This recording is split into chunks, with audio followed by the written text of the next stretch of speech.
Một ngày anh đã sang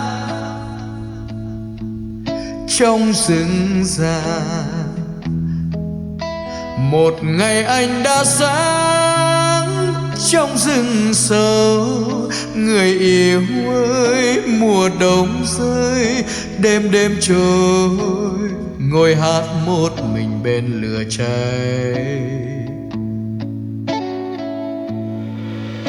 Chiều nay ai lắng nghe tiếng hát ai giữa rừng đại ngàn. Người yêu ơi, anh nhớ em. Về với anh, về với anh bên bếp lửa hồng. Về với anh, về với anh dịu cần ngất ngây. Oh, anh yêu em thật mà.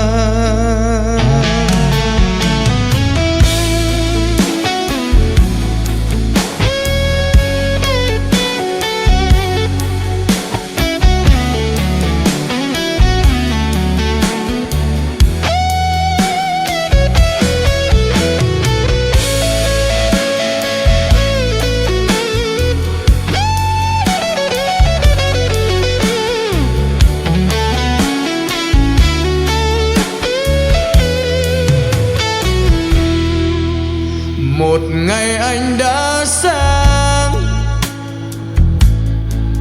trong rừng già,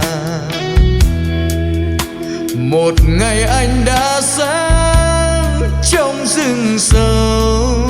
Người yêu ơi, mùa đông rơi, đêm đêm trôi, ngồi hát một mình bên lửa cháy. Chiều nay ai lắng nghe tiếng hát ai giữa rừng đại ngàn. Người yêu ơi, anh nhớ em. Oh. Về với anh, về với anh bên bếp lửa hồng. Về với anh, về với anh dịu cần ngất ngây. Oh, anh yêu em thật mà. Về với anh, về với anh bên bếp lửa hồng. Về với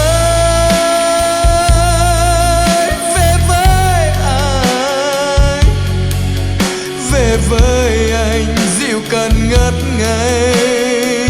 Oh, anh yêu em thật mà.